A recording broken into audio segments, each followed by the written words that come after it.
Alors vous vous en doutez, on va évidemment beaucoup parler de la réglementation environnementale 2020, la fameuse RE 2020. Aujourd'hui, le texte est entré en vigueur le 1er janvier dernier et a propulsé sur le devant de la scène les matériaux biosourcés pour la construction neuve. Pour autant, ces derniers doivent encore réussir leur industrialisation et achever leur mutation technique pour répondre à tous les défis et au final pour convaincre tous les acteurs du bâtiment. Alors on va déjà regarder comment s'inscrivent ces biosourcés à l'heure actuelle dans le paysage du secteur, comment les autres filières des matériaux dits conventionnels, donc le béton, l'acier, se positionnent par rapport à cette montée en puissance des biosourcés, mais aussi où en sont les collaborations entre ces filières, sont-elles prêtes à travailler, à innover ensemble. Donc pour en parler, je reçois autour de cette table Yves Eustache, associé fondateur, responsable innovation R&D, recherche et développement chez Caribati, une association promouvant l'utilisation des biosourcés. Bonjour monsieur. Bonjour. Olivier Dupont, directeur général adjoint du Centre technique de matériaux naturels de construction, le CTMNC. Donc vous représentez ici les filières terre cuite et pierre naturelle. Bonjour monsieur. Et Philippe Gruat, vice-président de la filière béton. Bonjour également. Bonjour. Nous aurons également un représentant de la filière bois au micro de Lila Fournier dans quelques minutes pour un zoom de la rédaction. Donc. Mais d'abord, je voudrais qu'on fasse un état des lieux sur les biosourcés et leur utilisation dans la construction avec vous, Yves Eustache. Donc il y a effectivement cette montée en puissance des systèmes constructifs recourant à des biosourcés. Est-ce que vous pourriez commencer par nous donner quelques chiffres globaux ? Oui, alors effectivement, derrière le terme biosourcé, il y a une diversité de produits, une diversité de familles de produits. Alors il y a la famille historique qui est la famille du bois, donc les produits bois. Après, en deuxième position, je dirais, en termes de volume de marché, on a des produits d'isolation manufacturés. Et là où on a depuis 5 ans une forte croissance du marché avec 87% de croissance de marché, donc pour aujourd'hui arriver à 27 millions de mètres carrés d'isolants biosourcés mis en œuvre. Donc ce qui représente aujourd'hui une part de marché qui n'est pas négligeable. C'est environ 10% du marché de l'isolation. Donc c'est une famille de produits en forte croissance. Alors derrière cette famille de produits, c'est des produits d'isolation à base de fibres de chanvre, de bois, de ouate de cellulose, coton recyclé. Après, on a une troisième famille de produits qui est la construction, qu'on appelle la construction paille, qui est une famille de produits aussi qui se développe. Alors, on est sur des volumes de marché moins importants, mais on a quand même un développement fort, et notamment avec un développement de la préfabrication sur ce type de produits. On a un petit peu la même chose avec une quatrième famille de produits qui sont les bétons biosourcés. Où là on a aussi un développement sur de la préfabrication. Alors ces familles-là, c'est à peu près 5000 bâtiments qui sont réalisés, avec beaucoup de bâtiments publics et une croissance plus forte aujourd'hui vers des bâtiments type logement collectif. Alors justement, je voulais aussi vous demander au niveau de la segmentation en fait, par marché, où est-ce qu'on en est des biosourcés au niveau de la maison individuelle, de l'ERP, établissement recevant du public Alors voilà, initialement, effectivement, les produits biosourcés se sont développés sur de l'individuel, sur de la maison individuelle. Mais comme je vous le disais, aujourd'hui, on sent un développement assez fort sur de l'ERP. Sur du collectif, sur des bâtiments collectifs on va dire de plus grande dimension. Alors tout ça parce que les techniques constructives biosourcées aujourd'hui rentrent dans les cadres normatifs, réglementaires. Les produits aujourd'hui sont sous avis technique, sont sous règles pro. Donc en fait on a des produits qui rentrent, on va dire, dans le champ des techniques courantes, donc plus facile à utiliser et à assurer. Et est-ce que vous avez certains matériaux qui sont plus plébiscités que d'autres parmi les biosourcés actuellement ? Alors aujourd'hui, les plus utilisés, ce sont très clairement les isolants. Donc les isolants en vrac, en panneaux semi-rigides ou isolants panneaux rigides. Donc c'est aujourd'hui, on va dire derrière le bois, la famille la plus utilisée. Alors pourquoi ? Il y a différentes raisons, mais c'est aussi parce que les produits sont aujourd'hui considérés comme techniques courantes. Les produits sont assez faciles à mettre en œuvre. Il n'y a pas de grands changements dans les techniques constructives pour l'utilisation de ces produits. Donc voilà, donc c'est aujourd'hui pour ça qu'on est sur des familles qui se développent fortement et puis qui s'inscrivent dans un cadre industriel. D'accord. Alors justement, vous venez d'en parler, du bois. Donc c'est ce matériau biosourcé sur lequel les projecteurs de la RE 2020 se sont particulièrement braqués. Le bois qui a de sacrées opportunités devant lui maintenant, mais qui a aussi beaucoup de défis à relever. Pour en parler, nous retrouvons donc en direct du salon Energy Meeting Paris, Lila Fournier qui se trouve aux côtés d'un représentant de la filière bois.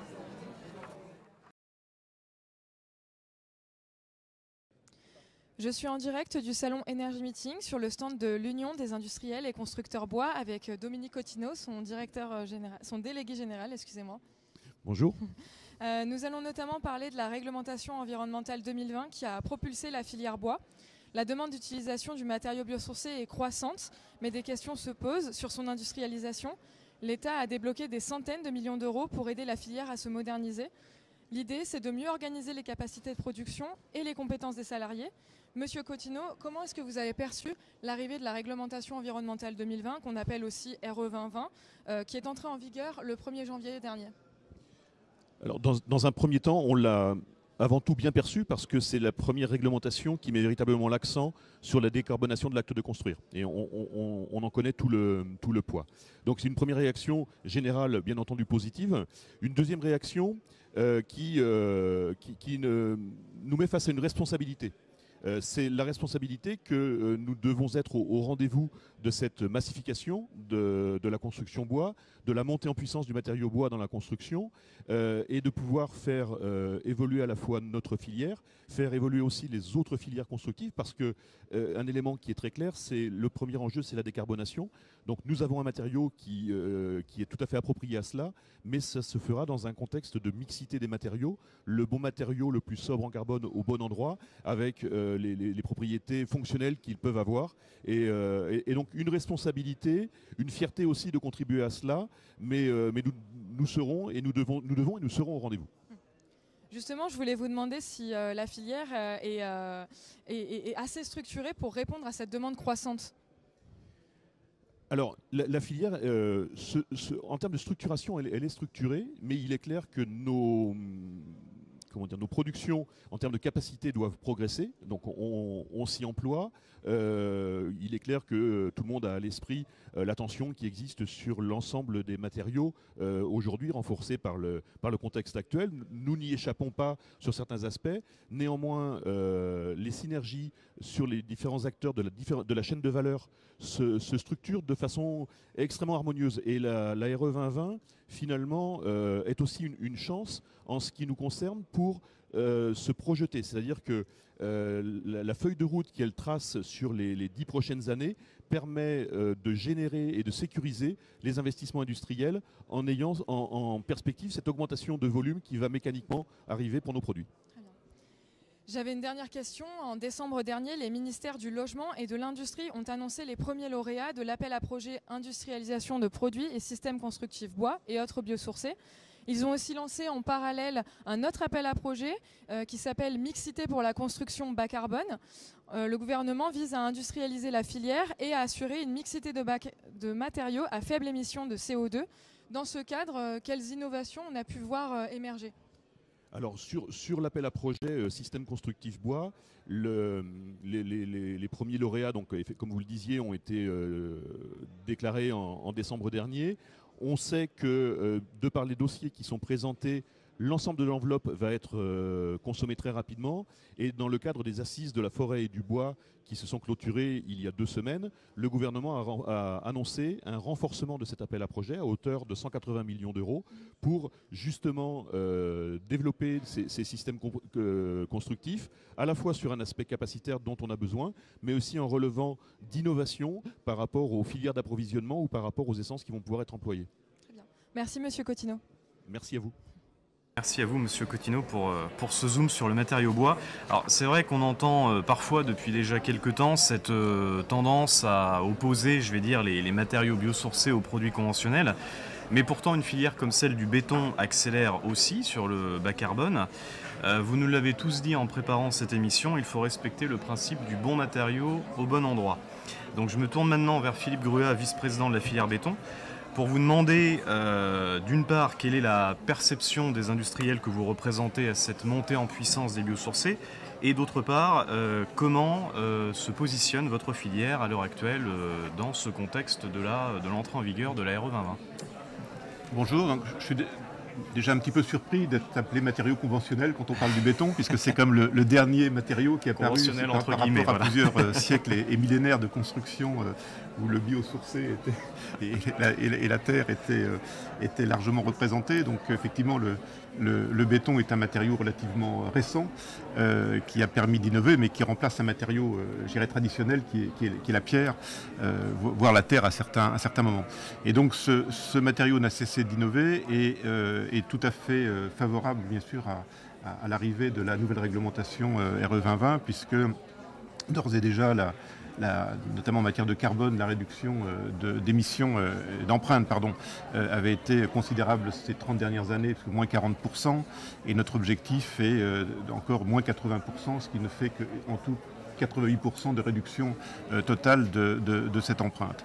Donc la RE 2020, nous nous y préparons depuis longtemps, notamment en matière de recherche et maintenant en matière de développement. Et comme les autres filières, effectivement, c'est l'outil industriel aujourd'hui qui doit s'adapter, je dirais, à cette nouvelle réglementation, ce qui, comme les autres matériaux, demande du temps, demande de l'argent au niveau investissement, et donc la filière s'y prépare, donc notamment en collaboration aussi avec les autres matériaux. On a parlé tout à l'heure de béton biosourcé qui existe aussi depuis pas mal de temps, mais qu'il va falloir développer en termes d'investissement. Donc nous y sommes prêts, et encore une fois, le béton étant relativement, comme on l'a dit tout à l'heure, incontournable pour un certain type de critères, comme l'aspect mécanique, l'aspect sécurité, l'aspect confort thermique. Et donc nos solutions sont là, encore une fois, développer, c'est l'outil industriel pour s'y conformer. Et pour ce qui est de la filière terre cuite, Olivier Dupont, donc je rappelle que vous êtes directeur général adjoint du Centre technique des matériaux naturels de construction. Comment vous vous inscrivez, vous, dans cette évolution des matériaux ?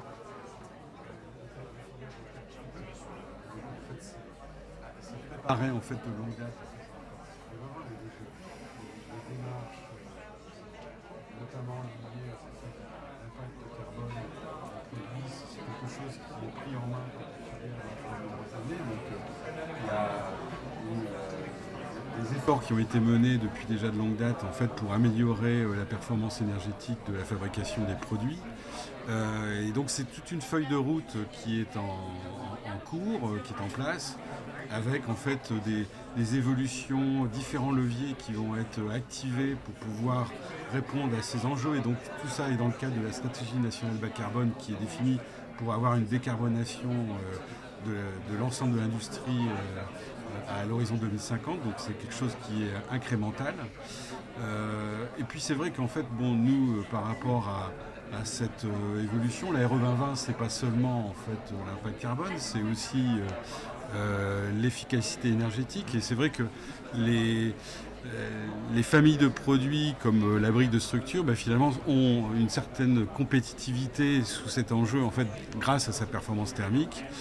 Donc en fait, on a, on va dire, pris en main en fait les exigences de la RE 2020 sans trop de difficultés. Donc c'est quelque chose qui se met en place progressivement. Et puis c'est vrai qu'il y a aussi un autre volet qui est intéressant aussi dans les RE 2020, c'est toute la dimension liée au confort d'été.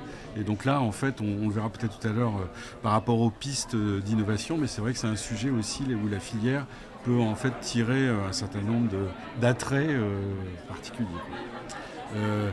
Donc c'est vrai qu'en fait, pour nous, la mixité, en fait, c'est quelque chose de naturel finalement par rapport aux matériaux terre cuite. Pour preuve, les couvertures en tuiles qui se posent sur des charpents de bois. Donc c'est une association en fait de matériaux qui est ancienne. Donc ce contexte finalement lié à cette mixité, nous semble en fait naturel et facile à approprier, à faire évoluer, à prendre en compte avec de nouveaux contextes. Il y a aussi un autre enjeu en fait qui apparaît avec ces aspects environnementaux, c'est toute la dimension économie circulaire. Et donc là, en fait, on a un matériau de base qui est l'argile, qui est un matériau, on va dire, qui ne manque pas, en fait, qu'on peut considérer comme renouvelable, puisqu'en fait, à la fois, on a, on va dire, des phénomènes d'érosion qui se traduisent par des dépôts de sédiments argileux dans les canaux, dans les ports, qui donnent une ressource, en fait, très très importante. Et puis, aujourd'hui, il y a aussi un autre aspect, en fait, qui se développe de manière très forte, c'est la valorisation des terres d'excavation, de déconstruction. Et donc là sur ces aspects-là, le CTMNC en fait s'investit beaucoup en fait par rapport à cette valorisation en fait du matériau. Oui, et puis pour espérer atteindre les objectifs de la RE 2020, il y a quand même un levier incontournable aussi, c'est l'innovation, les produits innovants. Je voudrais savoir comment cette innovation s'organise dans les filières béton et terre cuite notamment. Philippe Gruat d'abord pour le béton. Se prépare que les autres filières depuis longtemps à cette évolution, notamment dans le cadre de l'expérimentation qui a précédé la RE 2020. Donc effectivement, il y a des innovations qui sont faites à tous les niveaux. Donc déjà au niveau de la production des liants, et donc avec l'arrivée de ciment à faible émission de carbone, enfin de liants à faible émission de carbone. Donc il y a des solutions. Je crois qu'on en a répertorié une centaine de solutions qui sont mises en œuvre selon les différents acteurs.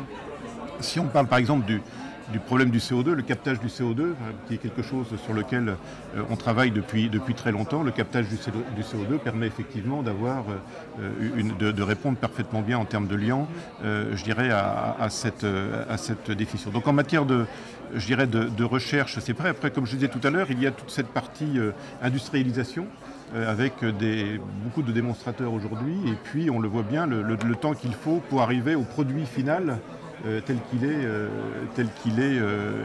sera mis sur le marché. Dans toutes nos filières, on a ce problème-là de mise au point, je dirais, des produits que nous allons et des solutions que nous allons fournir, et puis de toute la partie certification, répondre aux normes, faire évoluer les normes. On parlait tout à l'heure de recyclage. Le béton est recyclable à l'infini. Encore faut-il qu'il soit accepté, je dirais, à 100% dans le recyclage. Donc ça, c'est toute une évolution sur laquelle il faut travailler, sur lequel on travaille déjà depuis longtemps, mais qu'il faut faire admettre par les organismes de certification et de normalisation. Donc voilà typiquement le genre de choses qui demandent du temps, et encore une fois auquel on s'adapte, pour mettre ces solutions sur le marché.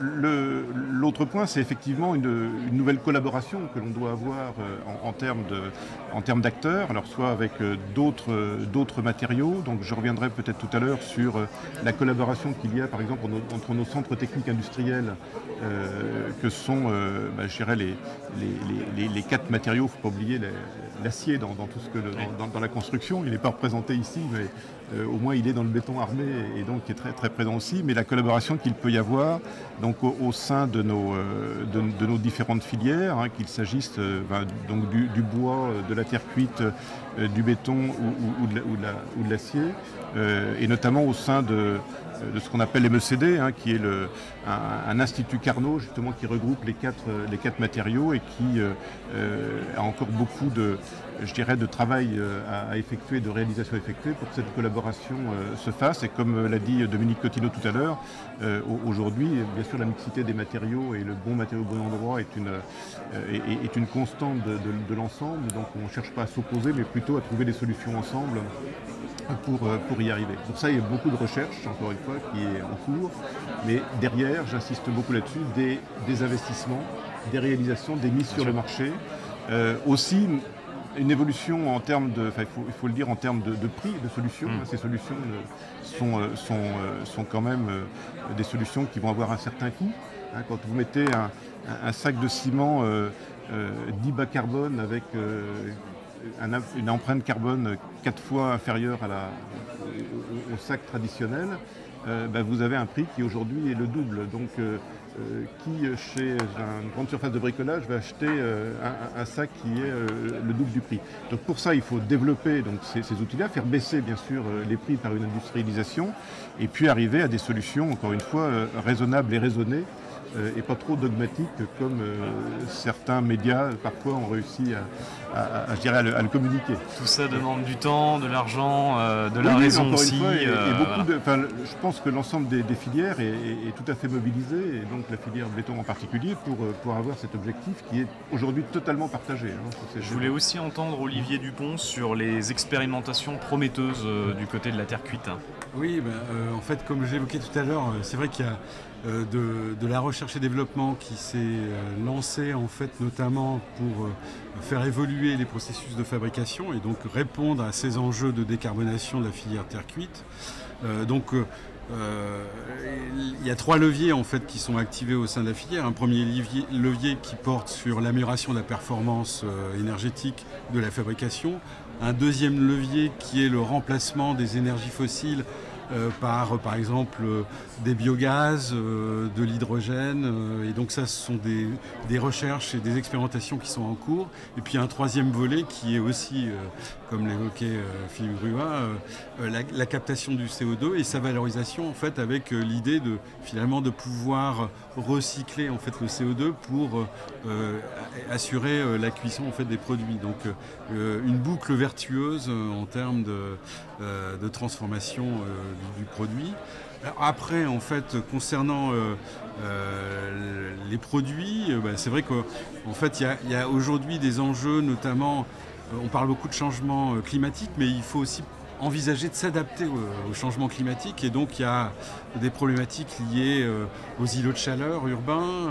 Donc là, en fait, il faut proposer des solutions techniques au niveau des revêtements de façade pour assurer en fait le confort d'été des habitations.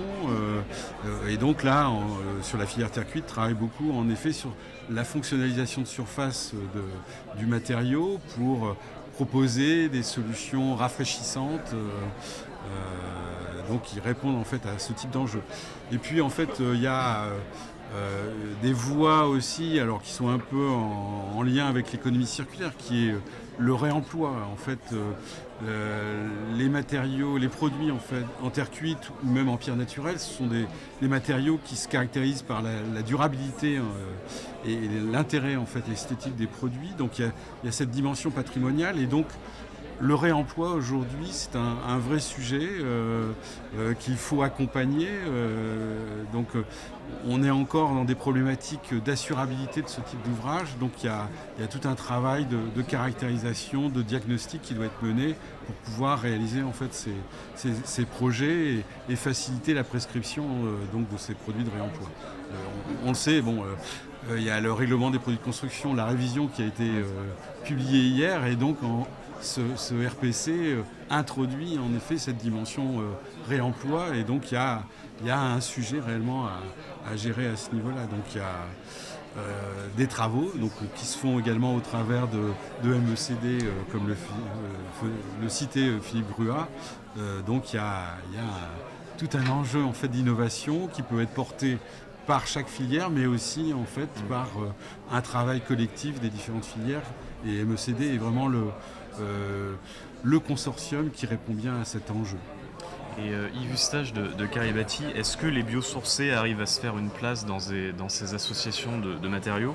Et vous nous avez dit en préparant l'émission que certains acteurs, publics notamment, pourraient éventuellement contribuer à booster justement cette mixité.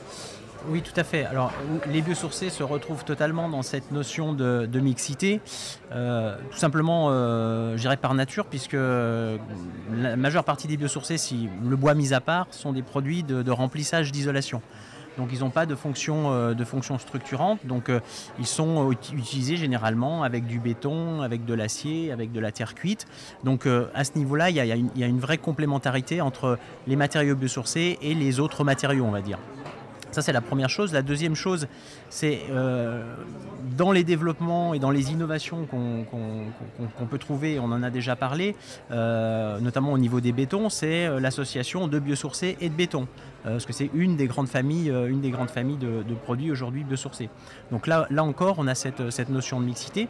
Et toutes ces techniques-là, effectivement, sont un peu boostées par les pouvoirs publics qui, évidemment, aujourd'hui, ont conscience de de l'enjeu, notamment de l'enjeu environnemental, et l'idée de pousser aussi l'utilisation de ces matériaux est aujourd'hui au niveau des maîtres d'ouvrage publics une réalité.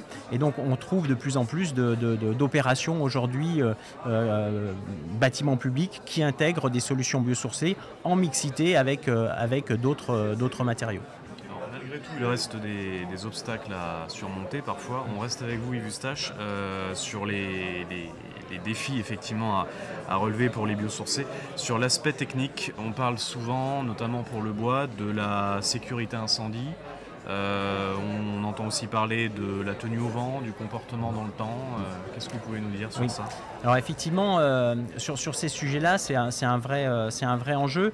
En fait, je dirais que l'enjeu, il portait jusqu'à présent principalement sur le manque de caractérisation, en fait. Le manque de caractérisation des matériaux biosourcés par rapport au comportement au feu, comportement au vent, par rapport à un vieillissement. Donc aujourd'hui, on est en train de combler un petit peu le retard par rapport à ces caractérisations, et les différentes filières biosourcées aujourd'hui sont engagées dans des programmes de caractérisation pour caractériser leurs solutions par rapport au feu.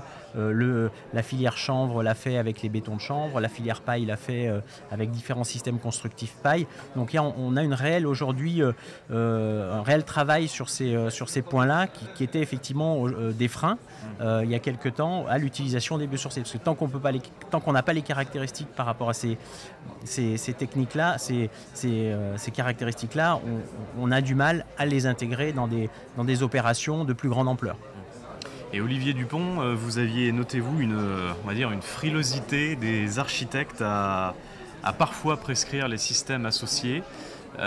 Pourquoi et qu'est-ce qui pourrait débloquer cette situation selon vous ? Non, au contraire, je pense qu'il n'y a pas une frilosité, il y a un intérêt en effet à pouvoir proposer ces solutions associées en fait ces différents matériaux, mais c'est vrai qu'il y a, on va dire, souvent par rapport à ces solutions, un corpus technique qui n'est pas suffisamment solide, et donc en fait le passage à la réalisation, donc avec on va dire les justifications nécessaires pour pouvoir apporter des performances au niveau des différentes réglementations. On parlait de l'incendie, du comportement climatique, du sismique aussi, et donc il y a tout un travail à mener en fait pour pouvoir apporter ces éléments de justification, donc par expérimentation. Donc c'est vrai que je pense notamment à la terre crue. En fait, on a justement tout un travail qui est mené pour accompagner le développement de ce type de mise en œuvre, avec la publication, par exemple, l'année dernière d'une norme sur les briques de terre, la publication également d'une FDES pour apporter des éléments de performance environnementale sur ce type de produit. Donc c'est tout un travail en effet qui doit être mené, et puis ce sont des travaux aussi qui doivent être portés par différentes filières. On a réalisé également avec une publication l'année dernière de règles professionnelles pour la mise en œuvre de bardage tuiles terre cuite sur des constructions ossature bois ou en panneaux CLT. Donc c'est vrai que c'est un travail avec de l'expérimentation, de la description de solutions de mise en œuvre, et donc c'est très très important pour nous. On a les aléas du direct. Philippe Gruat pour la filière béton. De votre côté, vous mettez en doute le calcul de l'analyse du cycle de vie, la CV, dans la RE 2020 ? Oui, je voudrais juste rebondir là sur les propos d'Olivier Dupont. C'est vrai cette RE 2020 est une véritable révolution. Il y a beaucoup effectivement de solutions qui se mettent en place collectivement, individuellement. C'est un petit peu difficile de parler. Toute cette mise en œuvre, et encore une fois, comme je disais tout à l'heure, la mise sur le marché demande du temps, et effectivement par rapport, aux souhaits des maîtres d'ouvrage, de certains maîtres d'œuvre, il n'est pas toujours facile de mettre en œuvre ces nouvelles solutions. C'est là où apparaît certains obstacles qu'il va nous falloir franchir. Et si on prend l'exemple de la RT 2012 qui était déjà relativement ambitieuse, mais beaucoup moins que la RE 2020. On a vu que la mise sur le marché et les réalisations telles qu'elles sont apparues ont eu beaucoup d'effets pervers qui vont contre l'objectif. Alors là-dessus, justement, pour revenir sur ce qui a été dit, effectivement, pour qu'on soit toujours complètement consensuel, mais dans la RE 2020, effectivement, l'apparition de l'ACV dynamique simplifiée qui ne prend pas en compte les émissions de carbone du bois, je dirais en fin de vie, effectivement a entraîné peut-être un excès de solutions mixtes. Et donc aujourd'hui, je vois apparaître beaucoup de solutions où on rajoute du bois dont les ressources sont quand même relativement limitées dans des constructions béton, et qui vont permettre effectivement de satisfaire à la RE 2020 avec des solutions qui depuis quelques semaines ou quelques mois peuvent nous inquiéter d'un point de vue citoyen, puisqu'en fait c'est simplement en rajoutant du bois dont le poids carbone est négatif, dans des solutions béton, on arrive à répondre à la réglementation, telle qu'elle est bâtie. Donc on peut avoir des effets pervers de cette réglementation qui vont donner des solutions qui vont répondre à la réglementation, mais qui seront des solutions qui ne seront pas raisonnables. Très bien. Est-ce qu'il nous reste un petit peu de temps pour des questions lecteurs ? 2 questions lecteurs, ok, alors on y va pour 2 questions lecteurs. Alors effectivement, on avait donc proposé aux lecteurs de Bâti Actu de nous envoyer leurs questions donc, par mail ou via les réseaux sociaux. On en a reçu plusieurs, donc on va partir sur 2 questions. La première, est-ce facile de se faire assurer en tant que professionnel utilisant des matériaux biosourcés ? Et deuxième partie de la question, quelle garantie faut-il apporter pour faciliter l'accession à une assurance ? Yves Eustache peut-être ? Oui, alors aujourd'hui oui, les techniques constructives biosourcées, pour beaucoup, rentrent dans le champ des techniques courantes. Donc les produits sont sous avis technique, il existe des règles professionnelles pour la paille, pour les bétons de chanvre. Donc ça veut dire que les entreprises peuvent facilement être assurées puisqu'on est dans le cadre, on va dire, classique, conventionnel du secteur du bâtiment. Après, il existe aussi des innovations qui ne rentrent pas encore dans ce champ-là, mais là on a la même problématique que pour toute innovation, biosourcée ou non biosourcée.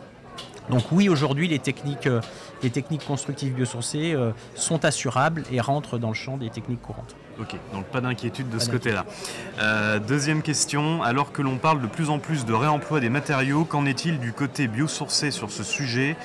Comment est abordée la durée de vie des produits quand on allie un biosourcé avec un matériau traditionnel comme la brique ? Allez-y, ou peut-être, oui, Olivier Dupont, oui, pour... La question, c'est en fait par rapport à la mise en œuvre en fait, d'un produit réemploi type brique avec un matériau biosourcé ou oui. C'est voilà.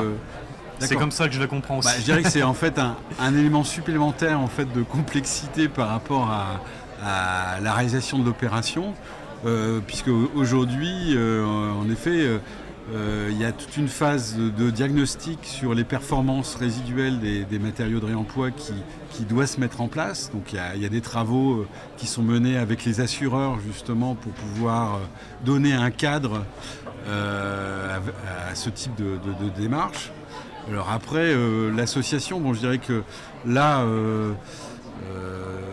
il n'y a pas d'inconvénient, mais c'est-à-dire qu'on est quand même dans un cas où on multiplie, on va dire, les difficultés. Et donc je pense que c'est quelque chose qui doit se gérer opération par opération de toute façon. Très bien. Merci à tous.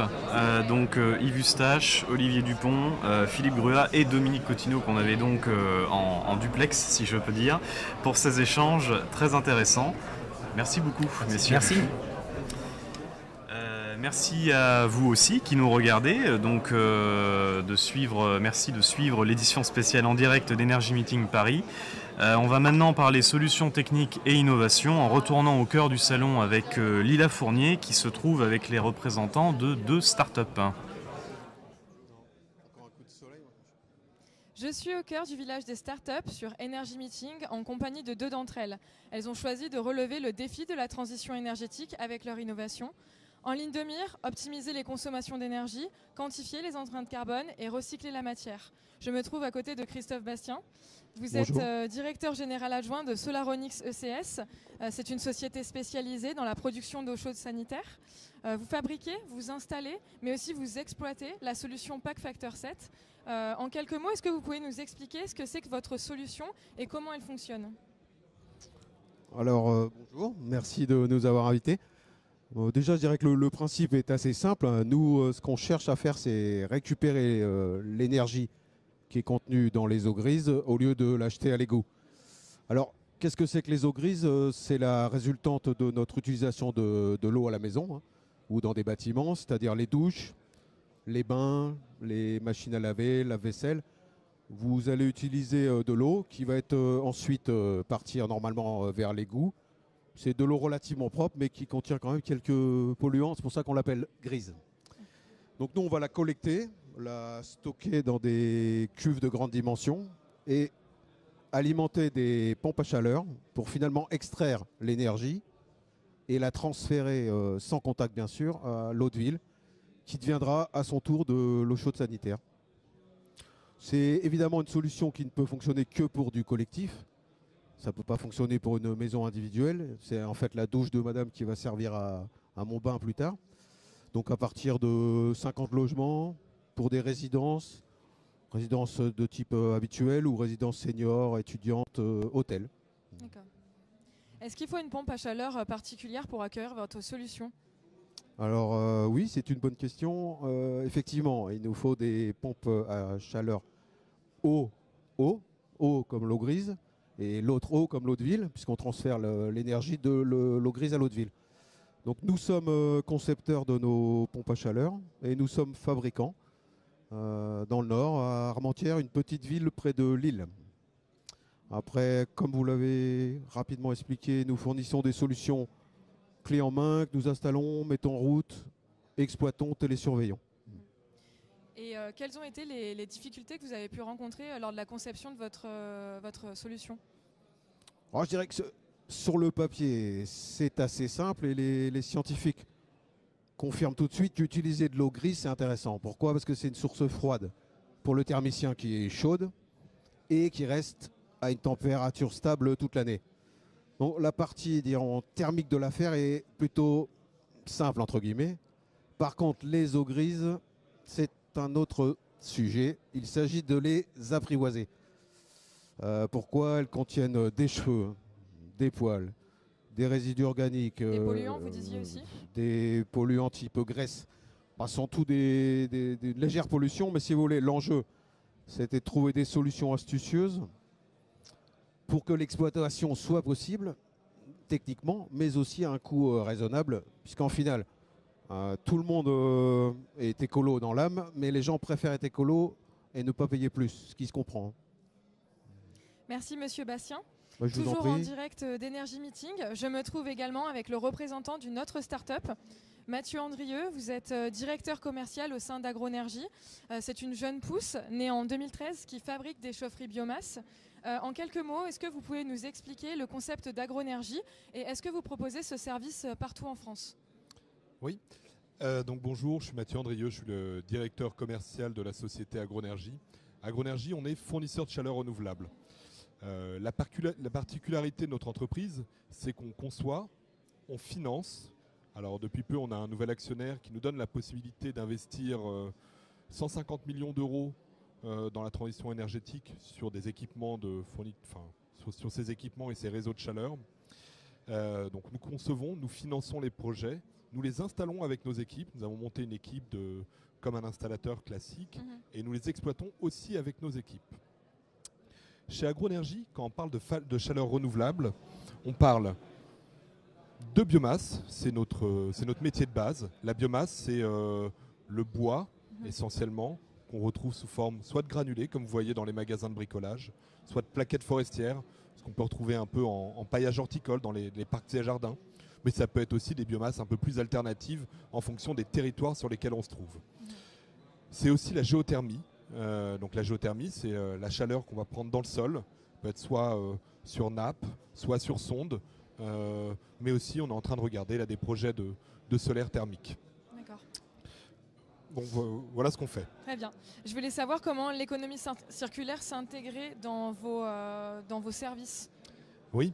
Alors nous, sur l'économie circulaire, on voit 2 pendants à l'économie circulaire. Le premier, c'est l'impact écologique qu'on va avoir sur le projet. Donc c'était l'économie circulaire, on va la travailler en amont avec le gisement. Quelle matière, quel gisement d'énergie on va utiliser. Je suis en ville, j'ai peut-être de la géothermie à utiliser. Je suis à la campagne, j'ai un projet par exemple dans l'Aisne avec une maison de retraite où on fait cultiver à des agriculteurs du miscanthus, qui est une espèce de roseau bambou. Ils le cultivent sur la commune, on le brûle chez nous pour produire de l'énergie renouvelable pour la maison de retraite et ils récupèrent les cendres pour les remettre en épandage chez eux sur un périmètre de 5 km. Donc là, on a cette partie, on va dire, écologique, gisement, amont, aval. Mais il y a aussi un deuxième pendant sur l'économie circulaire qui est le volet sociétal, qui est important. Avec ce qu'on fait, on a de l'énergie qui n'est pas délocalisable et avec de la main-d'œuvre qui doit être locale, à la fois sur les équipes forestières avec qui on travaille, qui sont à moins de 100 km des projets à chaque fois, et puis surtout sur l'entretien. Ça demande plus d'entretien effectivement que du gaz, et donc il faut de la main-d'œuvre locale qui vienne s'occuper des chaufferies et des réseaux de chaleur qu'on fait fonctionner. D'accord. Est-ce qu'il faut repenser la ville, mais aussi les immeubles, pour permettre le stockage de chaudières et notamment de granulés, comme vous disiez? Alors, on travaille beaucoup en ce moment sur la transformation du fuel vers les énergies renouvelables. On peut se dire que partout où il y a du fuel, et même il y a encore certains endroits où il y a du charbon dans des villes, tous ces endroits-là peuvent accueillir de la biomasse. La seule contrainte qu'on ait aujourd'hui, ce peut être les hypercentres où les camions, on peut avoir des difficultés de livraison pour les camions. Mais sinon, aujourd'hui, on a des chaufferies biomasse dans Paris et dans plein de villes plein de villes autour de Paris. On en a à Lille, on en a à Orléans. Voilà, donc le service aujourd'hui, on le déploie partout en France et il est applicable partout dès lors qu'on peut circuler pour le bois. Et sinon, en hypercentre, on peut utiliser de la géothermie ou d'autres solutions d'énergie renouvelable. D'accord. Merci Monsieur Andrieux. Je vous en prie, merci à vous pour l'invitation.